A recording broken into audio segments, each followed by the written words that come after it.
మన వారాహి సిల్వర్ జ్యువెలరీలో అద్భుతమైన ఆఫర్స్ పొందండి మరియు కారు గెలుచుకునే గొప్ప అవకాశం. అత్యంత పవిత్రమైనటువంటి డాక్టర్ బిఆర్ అంబేద్కర్ సచివాలయంలో పొగరులేటి మాటలు విన్నాం.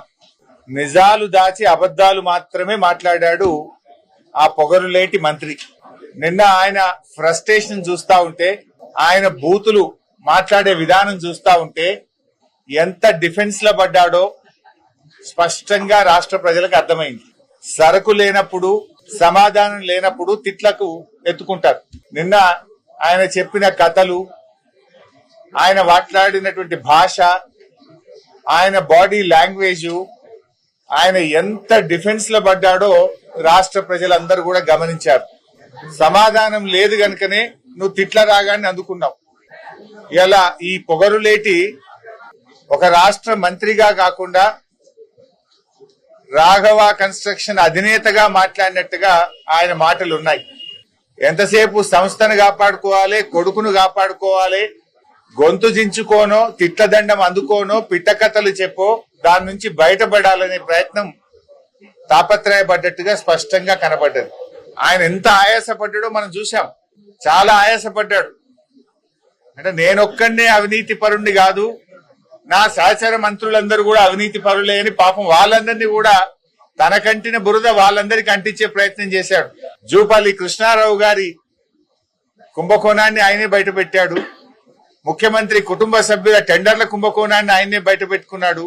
బట్టి విక్రమార్క గారి ఆర్థిక శాఖలో బిల్లులు ఇయ్యడానికి పర్సంటేజీల కుంభకోణాన్ని ఆయనే గుర్తు చేశాడు. అంటే ఈ రాష్ట్రంలో జరుగుతున్న అవినీతి కుంభకోణాల చిట్టా చదివి, అరే నన్ను ఒక్కనే కాదు, నా చుట్టూ ఉండే మంత్రుల కుంభకోణాలను కూడా రాష్ట్ర ప్రజలకు చెప్పే ప్రయత్నం చేసినాడు. ఆయన తాపత్రయము, ఆయన ప్రయాస అంతా కూడా నేనొక్కనే కుంభకోణాలు చేయలేదు, నేనొక్కనే అవినీతి పరుండు కాదు, రాష్ట్ర కేబినెట్ లో చాలా మంది ఉన్నారని తన బురద అందరికి అంటించే ప్రయత్నం చేసినట్టుగా నిన్న ఆయన ప్రయత్నం కనబడ్డది. ఇలా నిన్నటి ప్రెస్ మీట్ తో రాష్ట్ర ప్రజలకు ఒకటైతే అర్థమైంది, ఆయన పొంగులేటి కాదు, పొంగు లూటి అనేటువంటి విషయం చెప్పకనే చెప్పిండు నిన్న. నేను సింపుల్ ఒక మాట అంటున్నా, నువ్వే అంటున్నావు ఇది ప్రభుత్వ భూమి, మేము సుప్రీంకోర్టులో వేసినాము, మా ఆర్డీఓ వేసిండన్నావు. ప్రభుత్వ భూమి అయితే నీ హైడ్రా గడి వీక్తుందా? ప్రభుత్వ భూములు కాపాడడానికి, చెరువులు కాపాడడానికే కదా హైడ్రా.